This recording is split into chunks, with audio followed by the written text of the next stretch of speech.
Welcome to School Facilities and Operations. I am Burke Jones. I'm the host of the podcast and a director of operations for a K-12 public school in Kansas. Um, on our podcast, we do a couple different types of shows. We interview other guys like me and have conversations about school facilities. And then the other type we have is with trade partners such as flooring or roofing or HVAC, where we really try to pick their brains and gain a lot of knowledge from what they have to offer and what we need to think about that's important that we might not always think about to ask them. So today I have Joe Dineen from J&J Flooring Group. So welcome, Joe. Thank you. Thank you for having me on. Sure. Well, thanks for joining us.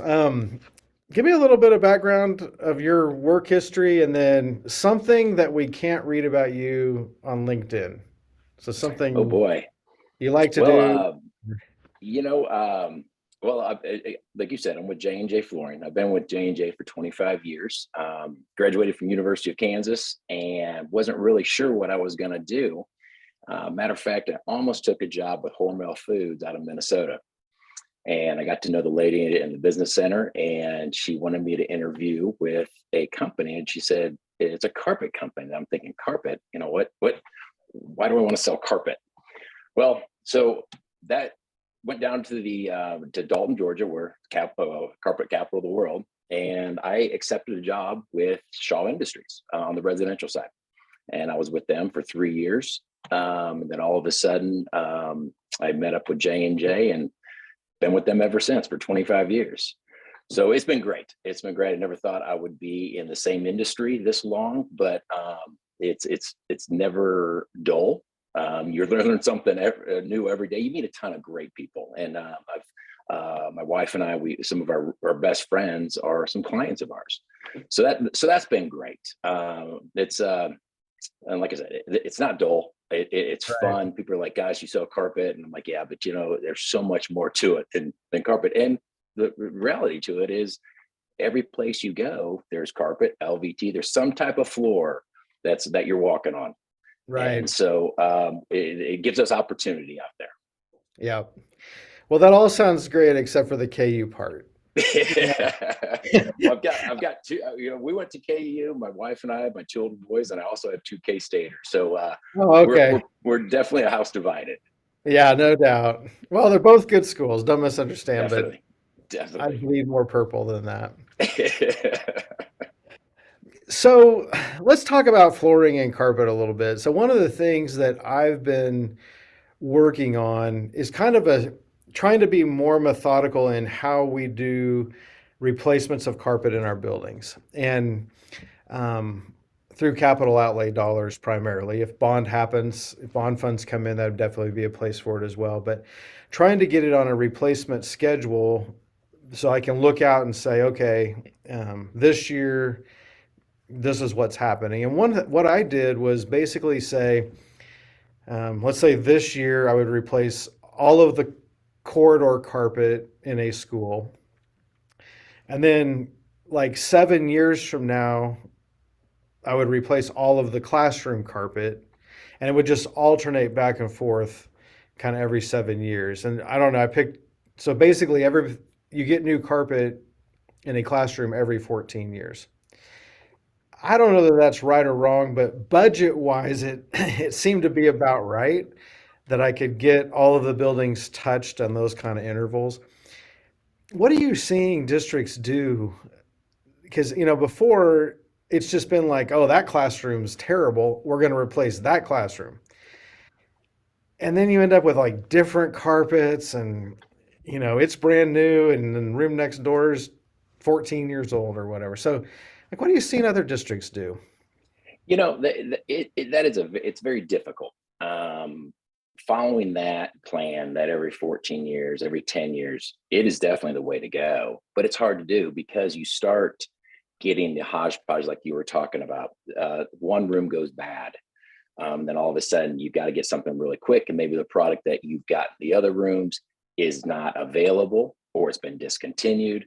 Then all of a sudden you have 14, 15 classrooms with all different colors, patterns, designs, and then that just keeps getting worse and worse and worse.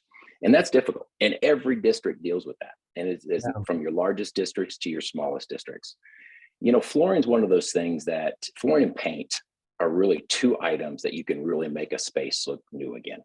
Hmm. And they're relatively inexpensive when you start putting in the whole construction side of it to make a space look good for removing walls or an Right. addition, so on and so forth. We try to get in with districts, and if they do have standards that might have been dropped, we try to get in and try to match product as good as we can. Try to get product maybe in a space that the product that's down there now is not the right product for that space, and start going down that path. I work with a lot of districts that we do life cycle costing. We get in, we figure out, okay, 2 years from now, you want to do this room or this area, this space. We try to break spaces up, is what we try to do. Like you talk about corridors and classrooms. But if we have different pods, a lot of times we'll do the classroom and corridors in that pod Mhm. and then Yeah. switch over to the other pod. Because like I said earlier, unfortunately, there are times that we drop products. We try to bring out new designs all the time. And at the middle level, if we kept every product in our line and kept on bringing out new ones, I mean, you need a semi to drive around and show people products. I mean, there's too many products to carry in your line. So we try to get in with the districts and do it that way. We really try to go in and walk the facilities with them, talk about what products are out there. And every year, every 5 to 6 years, there are new products that hit the market. One thing that's going on right now, and you've seen this in the last 5 6 years, LVT has become a really big product in the educational Mhm. market. It's a lot of that is because nobody wants a strip and wax anymore. Right. Their VCT. I mean, it's very inexpensive to get into the VCT market, but once you're in, it becomes very expensive because of the stripping and waxing. You don't have the custodial staff to maintain those floors, and schools.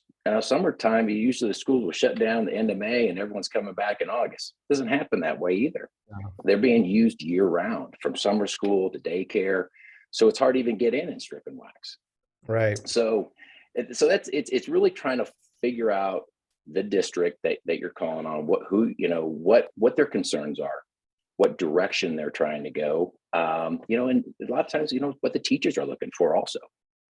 Right. Right. Do you see some districts have a standard that's just across the board for all of their Oh, buildings? we do. And a lot of that is a lot of the larger school districts are that way because it's a lot easier for them to keep added stock in their warehouses. It's so much easier for them to keep their SKUs low. Right. We see that with paint all the time. We've been in some districts that they have 20 different paint colors, and it just and you talk to them and you see that it's mind-boggling to them, but it got to that area and they can't change it. It's tough. Right. Right. Um, and one thing that we're all dealing with is budgets. Budgets, to go in and just replace a school with new flooring when there's all these other items that need to be taken care of is tough. So we try to space it out. Like you're talking about the classrooms and corridors. We try to get to the areas of the biggest concern, get those areas replaced, and make sure that we have products that if those collections have been dropped, that we have collections that will coordinate with those products, so that you can make that space flow. Hmm. What are you seeing as we talk about budgeting and stuff for capital outlay? What's the flooring industry look like in with the inflationary problems and then the lead times? How's it looking today? The well on the flooring on the inflation side last year, this year, almost last year, Right. I've never seen so many increases in our industry in my 25 years. It was unbelievable. It seems like every month there was a new increase coming in. And it's interesting when you get into the manufacturing side, it's not just the mill sitting there saying, okay, we're going to put 5% now across the board. during the time, and everybody saw it on the news when you saw all the big ships sitting out there and in the water, we started getting charged for storage fees. Even though we couldn't get them off, we're getting charged for storage fees. Oh my God. So it just keeps on getting passed down is what's taking place. We do see that leveling off. The good thing on the flooring side, on the soft surface side, the carpet side, most manufacturers do produce it themselves in-house, making their own yarn, so we can control it a little bit better. But when you start using outside entities, you're relying on them, relying on a lot of the shipping cost. It's kind of a crapshoot on what's going to take place. But we do see it leveling out, which is good. We'll see what happens in the middle of 2023. Right. Yeah, that's exactly right. Well, I was talking to a lot of people like that were doing bond issues and stuff. I mean, it's just been completely crazy. So when you have a It is budget crazy. voters approve and then it's, 20% more than that, it's a Oh, lot. completely.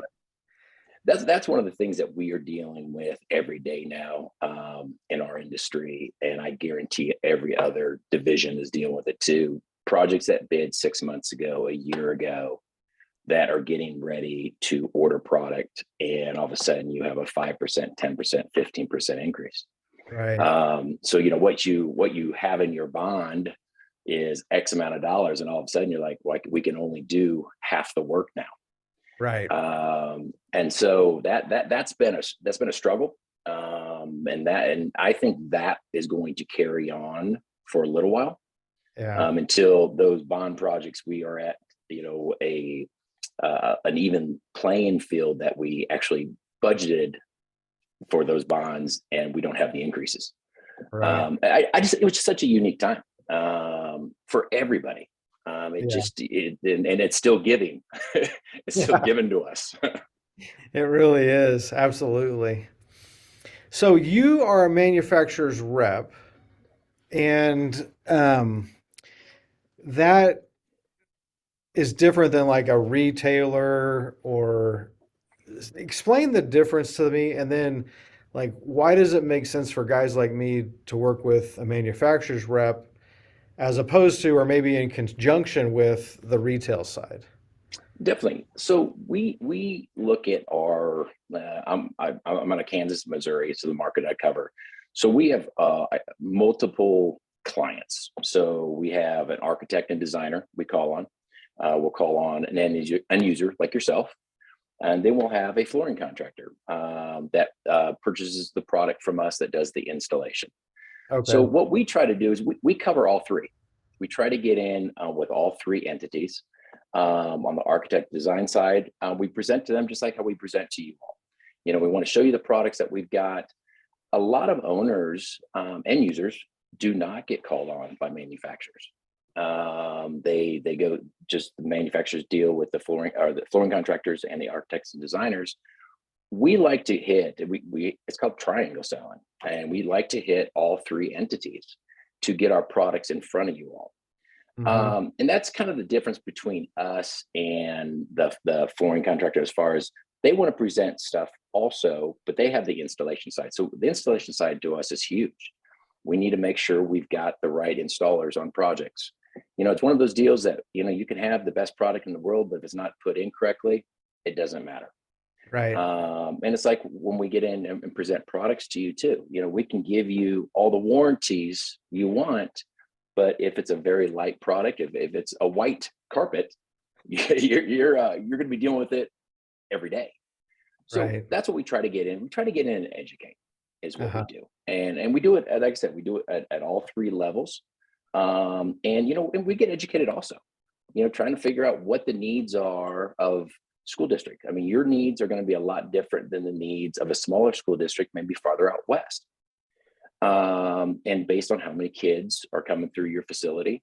And Right. so that's something that we do a lot. And that's the reason we try to get in with the owners, is to really break that down. What are your big concerns? Why are you replacing flooring as often as you are? We get onto the maintenance side. What type of maintenance are you doing? What kind of machines are you using? Chemicals are you using? And so that's something that we have really been pushing more and more with all our reps, is get in on that side to really learn about the facility versus just go in and try to sell. Right. Right. You talk about cleaning and that kind of thing. Like we are moving towards away from the upright beater vacuums, to like backpack vacs that are essentially just suction, right? It just and we're I feel like in the school we've implemented it indirectly. I feel like that the school is now cleaner than when we were pounding the carpet and blowing dust everywhere. Are there some recommendations from the carpet companies on the type of vacuums you should use? There are, and it's interesting you bring up the backpacks. We see those all over the place, and it's they can. I want to say that the custodians can cover more space, more square footage. One thing that we do see with those that we think we do know they work. One thing that we do know they don't do is with not having a beater bar on them, it doesn't agitate the flooring. Right. And agitating the flooring is what actually will bring a lot of that dirt out to the top for it to suction in. But we understand, with the minimal amount of custodians that one building has and how much square footage they have, the flooring is just one side of everything else they've got to do. So you got to get in and get as much stuff done as you can. So Right. it's the maintenance side is a massive side, and we have a lot of people that go around that just are on the maintenance side that try to educate the end user on the best way to do it. Try to minimize the time you have to spend on the flooring so you can go to all the other areas to maintain. Yeah. It's really it's a vicious circle, is what it is. I mean, look at all the chemicals that are out there. There's so many chemicals. I will tell you, we are seeing the water extraction, the hot water extraction, being more minimized. We're putting less fluids into the floors, which is great. Right. Right. Um, but like I said, but it's a vicious circle, and you gotta stay up on top of it. Yeah. So, what are you seeing as far as kind of the current trends? And I don't know if it's colors, if it's types of flooring. Like, what are you seeing out there right now? That we talked a little bit earlier. We're seeing LVT be a big part in the school market again. They're getting away from a lot of VCT, the stripping and waxing. Um, what was going on for a long time was stained concrete. And we still see that. We still see that. And stained concrete is a really hard product for us flooring manufacturers to compete against. you know, it doesn't really go anywhere. It looks pretty close to what it looked like from day one. So it's hard to go up against. The one thing that we see that changes some of the school district going to the stained concrete, leaving it, just different colors of concrete, is the acoustical side. And so, and that's where we've seen a little bit. We have seen some change, Uh-huh. especially on the elementary levels, some of the junior high levels, is going more to a flooring that gives you a little more acoustical properties. Right. Um, we seems to be every 5 to 7 years is when you see a design change.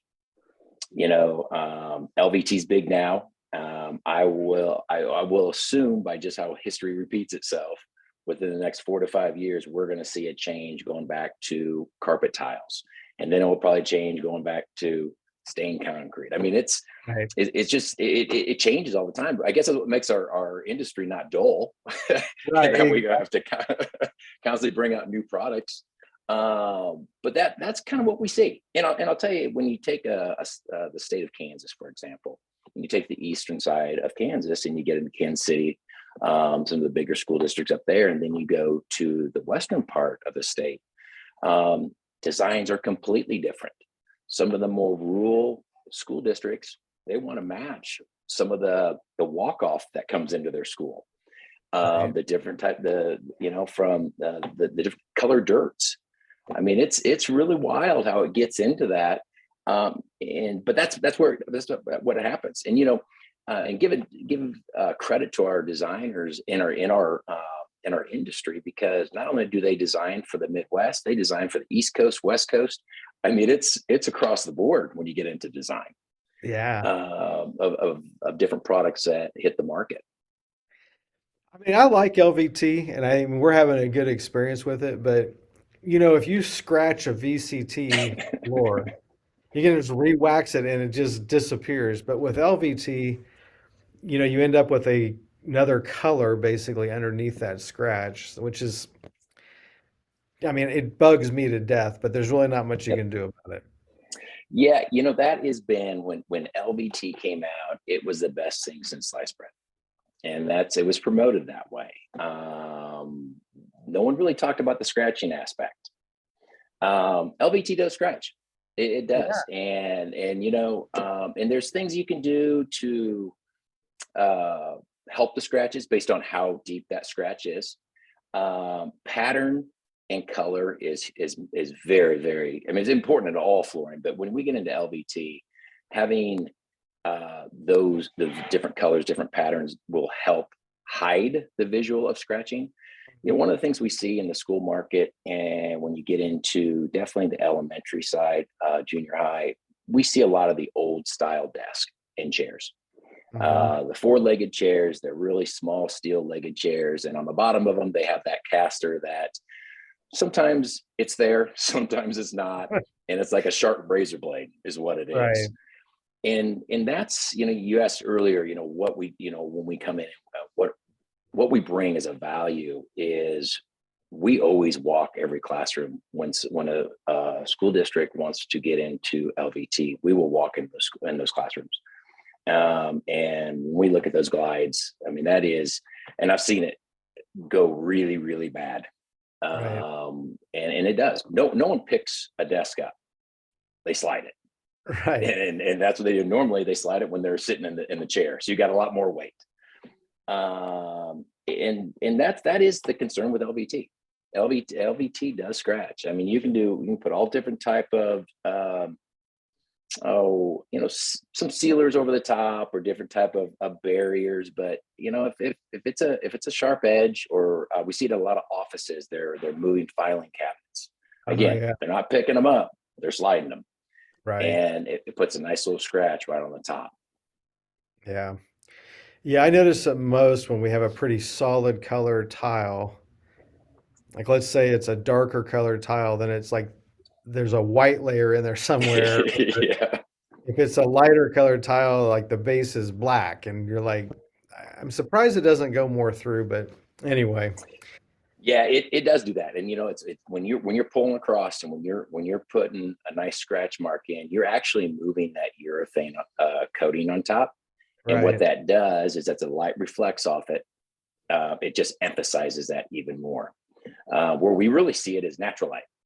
You take natural light that comes in a classroom, and it just emphasizes that scratch, or scratches, based on Right. how many are there.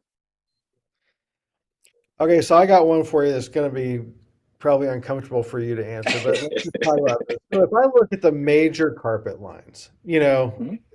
whatever, Shaw, J&J, comparable qualities of carpets, everybody has their secret whiz bang of how they do the yarn. Is there really that much difference? I mean, if you're buying a quality product, Um, I do believe the main manufacturers that are in our market now are very good manufacturers. okay, I know a lot of my competition here in my territory, and they do a wonderful job. They have great products. The tufting machines. We're all buying the tufting machines from similar places. right, Yarns. Personally, I think yarns are almost, they're very, very similar. Look at warranties. Warranties are pretty similar. There might be a few things here and there. You can manufacture a little bit different. You can make a product a little bit more durable, more dense. It kind of comes down to the design. What are we doing with designs that are out there? What are we doing with the backing systems that are out there? Mhm. You have issues in our industry. I mean, it takes place from if the product isn't wearing well, or it's just kind of just falling apart. I really firmly believe if the manufacturer is there to take care of that issue, because we're going to have them. That's the Right. key. I Right. mean, it's like a shirt. I mean, think about if you wash your shirt every day, or kind of just wear it every day, eventually your seams on your shoulders, it seems, down your arm, they're going to start moving a little bit. Right. It's a fiber. So as far as, are there any bad manufacturers? No. I mean, everybody fits a need out there, and most manufacturers that were, let's say, they weren't as maybe as solid in our industry, either have been purchased or are pushed into another line. But Right. everyone out there right now is pretty solid. Yeah. So that kind of leads me to my next thought is, do you have any advice? You probably see a lot of bids. Um, do you have any advice for us, like on how you see people get led astray, or is there areas of the spec we need to make sure that we're really tight on so that we get equal equals? Yeah, yeah, our industry, and I'm sure this was every other industry, what's equal? We can put everything next to each other with specifications, and you can pick something out all the time that says, nope, that's not equal. Right. Um, you know, I will tell you, in the school market, they have to go out and get a lot of bids, 3 bids. And what I see a lot of is low bid sometimes gets very scary, especially if it's a really low bid. Uh-huh. Um, our job as a manufacturer, and this is one of the in the triangle that I talked about on the flooring contractor side, our job is to work with the flooring contractors that do the best installation. Because again, that's what it's all about. I mean, like I said, every manufacturer has really good products, but if it's not put down correctly, it doesn't matter. We can help tighten up those specs a little bit on what type of requirements on the installation side. One of the biggest things we see out there all the time, and where one flooring contractor can be a lot lower than another flooring contractor, is the prep of that floor. Because one thing that none of us see at the end of the job, we see that new flooring on top, but we don't see what's underneath there. Right. And we see that a ton. We see in the next, after a product's been put down in the next 2 or 3 years, if that product starts to move a little bit, or it's coming up, something's not right, and we pull that product back. Maybe old adhesive was left on the floor, the wrong adhesive was used, and you wouldn't have known at the time. Right. So but I do really believe the end users, the school districts, the director of facilities, they're so much more educated, more knowledgeable on flooring. Right. I mean, from the day I started to now, I mean, it's night and day, which is fantastic. Unfortunately, they've gotten to become more knowledgeable because of some issues that they've had, and you Right. start noticing that. There's a lot of things to go through on a bid that can be put into specifications to make sure we're as equal as we can be. And that's easy to do. But then we have to make sure we do it on the installation side also. Yeah, absolutely. Do manufacturers rep, will you help, like a guy like me or in some other district, will you guys help put some specs together that are fair, competitive and all of that? Completely. Yeah, we Yeah. do that all the time. We Okay. definitely do that. We can put them side by side on specification. Visually we can do that way, and then also on the installation side, we can do on the warranty side. That's we probably do that 40-50% of the time when we work with school districts. Oh, okay. Uh-huh. Well, fantastic. So I've been here 3 years, so I'm still learning the best way to do things and get help and get input from, other than me just going out and writing it up. So, yeah, that sounds good. Let's see. Anything else we want to cover off? regarding flooring? I'll tell you on the flooring side, what it comes down to is, whatever manufacturer you're using at this time, get to hopefully, reach out to them. Hopefully that manufacturing rep is reaching out to you. You're having the conversations when issues take place.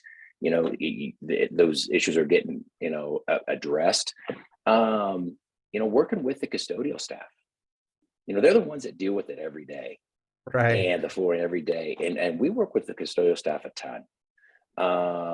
It's, if something isn't cleaning up, a lot of times people come to them like, well, why didn't you clean that? Well, maybe that product cannot be cleaned that way, but they just don't know. Right. It's just having more open communication is Hmm. the key. And us getting out and working with the end user on those areas of concern. Yeah. Yeah, that's for sure. Um, it is funny, like everybody makes all these decisions without talking to the custodial department. Yeah, And I'm like, who's going to be taking care of this stuff for the next 30 years? It's it's them, true. It's you so know? true. Um, so I will say though, back to the VCT versus LVTs, there is nothing more beautiful than a freshly waxed and shiny VCT floor. And it's true. And I will agree with you. We don't even sell VCT. That the whole thing, shiny means clean. It does. It does.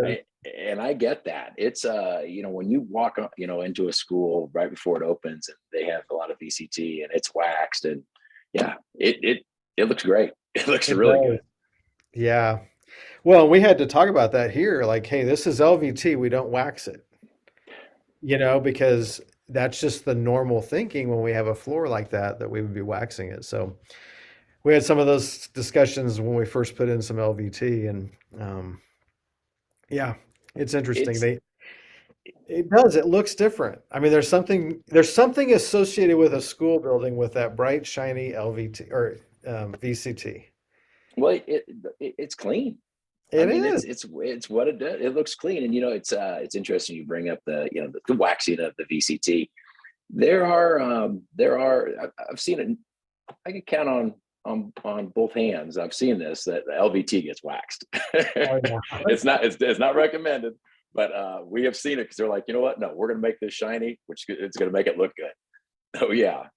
No, yeah, no, we won't do that. But I have heard of that. I heard of that on another podcast. Someone mentioned that their custodians, like the day after it was installed, walked in there and they were waxing the LVT. So Oh yeah. That's what they're used to.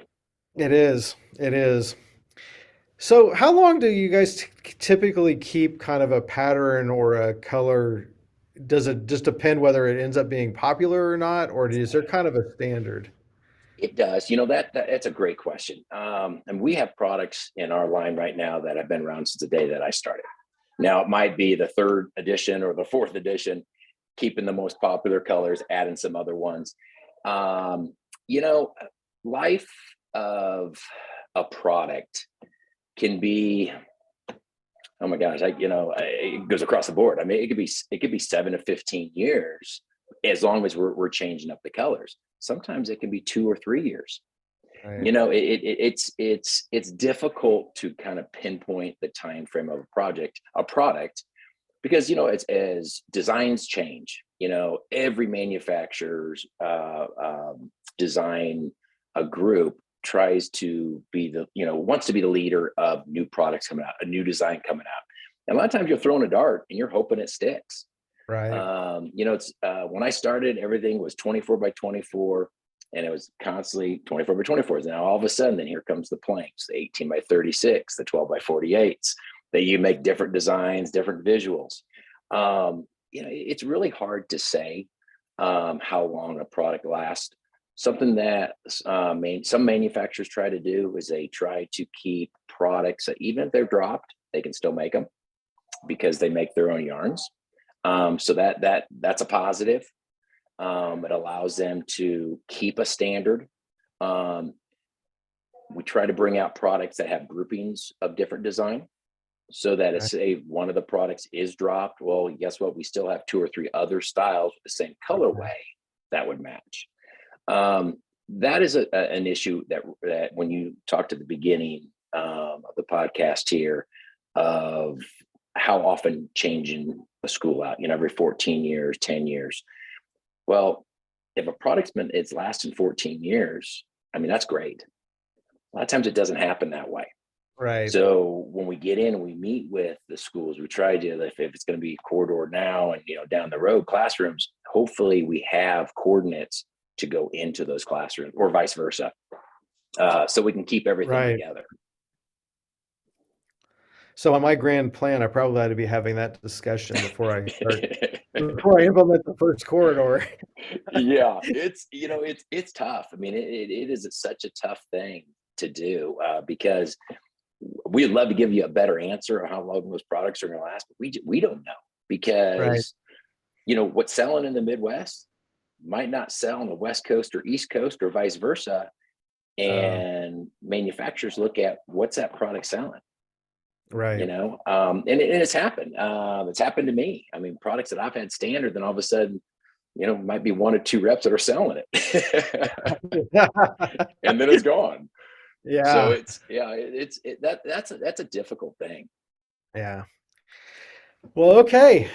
I really appreciate the conversation. I think I learned some good things here. And so I end every episode, I call it rapid fire. And so I got three questions for you. So the first one is what would your parents say that you do for a living? um, they they say sell carpet is what they Okay. say. That's pretty and accurate, it, man. and it raises a lot of eyebrows because people are thinking sells carpet. Does he work at Home Depot? Does he work Right. at something? I mean, it brings up some unique conversations. Yeah, I bet it does. Yeah. Yeah. Okay, next question is, are you a paper planner or digital planner kind of guy? I am a paper planner. I still use the Franklin planner, and Oh, really?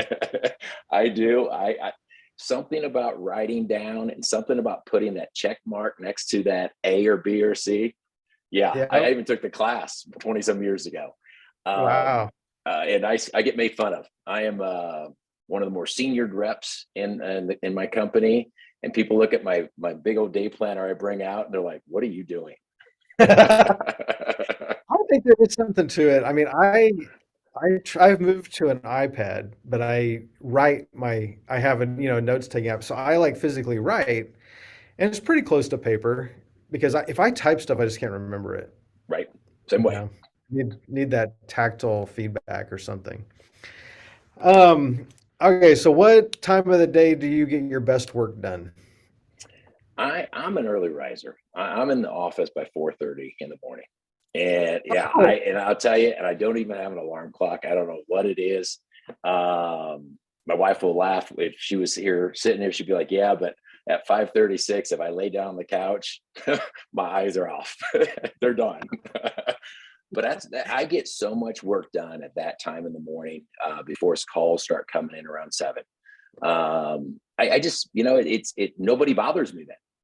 right. I can focus on things I got to get done. Kind of review what happened the day before. But yeah, I'm an early riser. Sounds good. Well, I'm not, so I won't be calling. That's funny. Well, Joe, thanks so much for joining us. Go ahead and give some information about J&J, give a little pitch, and then what's the best way for people to get a hold of it if they want to get more information from you? Okay, yeah, great. Again, Joe Dineen with J&J Flooring Group. Live in Lawrence, Kansas. Uh, I don't know if with an email. I don't know if we can put that on later, but that's the best way for me to get reach me. Or you can go to our website, jjflooringgroup.com, and just pull down, find a rep. It'll say the Kansas rep, and my name will be there with all my contact information. And if I can help you out, I would love to. Well, thanks, Joe. I think we're all going to learn a lot from this episode, and I really appreciate your time spending with us today. And guess it's almost 2023, so have a great new year. Thank you. You also, I appreciate it for having me on. Thanks, Joe. Thanks.